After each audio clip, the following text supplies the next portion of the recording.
بسم الله الرحمن الرحيم سبح اسم ربك الأعلى الذي خلق فسوى والذي قدر فهدى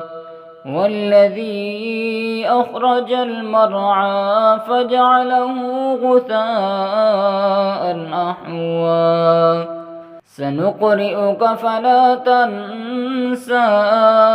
إلا ما شاء الله إنه يعلم الجهر وما يخفى ونيسرك لليسرى فذكر إن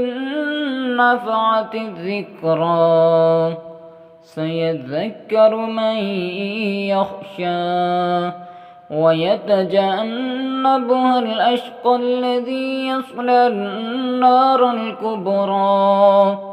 ثم لا يموت فيها ولا يحيا قد أفلح من تزكى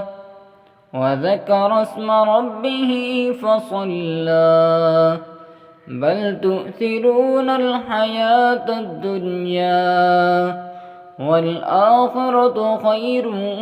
وأبقى إن هذا لفي الصحف الأولى صحف إبراهيم وموسى.